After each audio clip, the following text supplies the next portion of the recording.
Assalamualaikum warahmatullahi wabarakatuh. Perkenalkan, saya Dewi Anggita Rosiana dari tim afirmasi dan sebagai pembicara dari tim afirmasi dengan berdasar analisa yang mendalam terhadap realitas sosial yang ada pada saat ini, saya menyatakan bahwa saya setuju dan mendukung penuh mosi Dewan ini menyesali glorifikasi resiliensi. Saya percaya bahwa ketika kita terlalu memuja resiliensi, kita cenderung menyalahkan orang yang gagal bangkit daripada memperbaiki sistem yang rusak. Kita menganggap bahwa orang yang tertindas harus tahan banting. Sebelum melangkah lebih jauh, saya akan mendefinisikan mosi kita hari ini. Resiliensi adalah kemampuan psikologis individu untuk bertahan, beradaptasi, dan pulih dari tekanan atau situasi sulit. Sedangkan glorifikasi yaitu tindakan memuja atau mempromosikan resiliensi secara berlebihan sebagai standar moral dan kesuksesan tertinggi di masyarakat. Saat ini, kita sering melihat video viral seorang anak yang harus mendayung styrofoam untuk menyeberangi sungai atau melewati jembatan yang bahkan sudah tidak lagi layak diwujud jembatan, hanya untuk sekedar berangkat ke sekolah. Dan kita semua bertepuk tangan memuji betapa resilient anak tersebut. Ketika kita mengagungkan kekuatan individu untuk bertahan dalam kondisi ekstrim, kita secara tidak sadar memaafkan pihak yang seharusnya bertanggung jawab.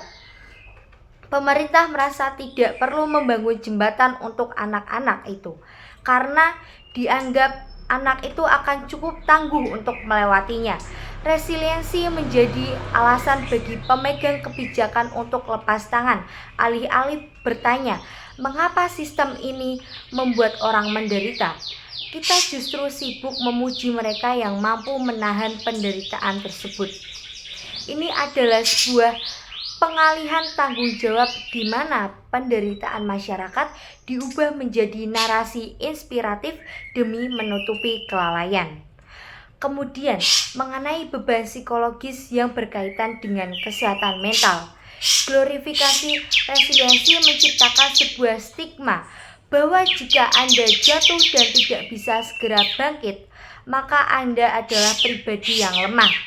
Di sekolah atau di lingkungan kerja, kita dituntut untuk memiliki ketahanan mental yang tahan banting. Namun, setiap manusia memiliki batas yang berbeda-beda. Saat resiliensi diglorifikasi, ruang untuk merasa sedih dan ruang untuk meminta bantuan akan tertutup. Orang-orang yang mengalami depresi atau kelelahan mental seringkali merasa bersalah karena mereka tidak bisa memenuhi standar keren dari resiliensi yang dipamerkan di media sosial.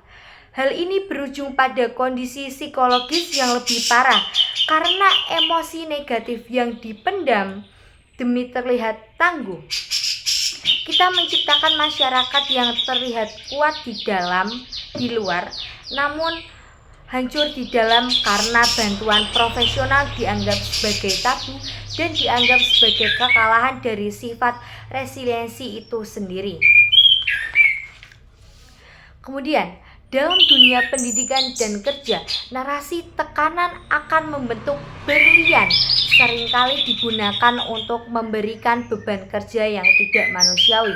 Siswa diberikan tugas yang banyak sehingga menumpuk hingga kurang tidur. Karyawan diberikan target yang mustahil untuk diraih dengan dalih melatih resiliensi. Ini adalah bentuk perbudakan modern yang disamarkan. Institusi memanfaatkan konsep resiliensi agar individu tidak protes terhadap lingkungan kerja yang toksik. Jika Anda mengeluh, Anda dilabeli sebagai generasi stroberi atau tidak resilient. Padahal produktivitas dan pertumbuhan seharusnya terjadi di lingkungan yang mendukung, bahkan di lingkungan yang tidak terus-menerus menguji seberapa jauh Anda bisa menderita sebelum akhirnya tumbang. Glorifikasi ini menguntungkan mereka yang di atas dan mengorbankan mereka yang di bawah. Oleh karena itu, kita harus berhenti meragukan penderitaan sebagai sebuah prestasi. Kita harus berhenti memuja resiliensi jika itu berarti mengabaikan ketidakadilan dan merusak kesehatan mental manusia. Kita tidak butuh lebih banyak pahlawan yang lahir dari penderitaan yang seharusnya bisa dicegah. Kita butuh sistem yang memastikan tidak ada orang yang harus menjadi terlalu kuat hanya untuk sekadar bertahan hidup. Dengan demikian, saya setuju dan mendukung penuh Mosi bahwa Dewan ini menyesali glorifikasi resiliensi. Saya percaya bahwa langkah pertama menuju perubahan yang nyata adalah dengan berhenti merayakan penderitaan dan mulai menuntut perbaikan sistem yang mendasar. Terima kasih. Wassalamualaikum warahmatullahi wabarakatuh.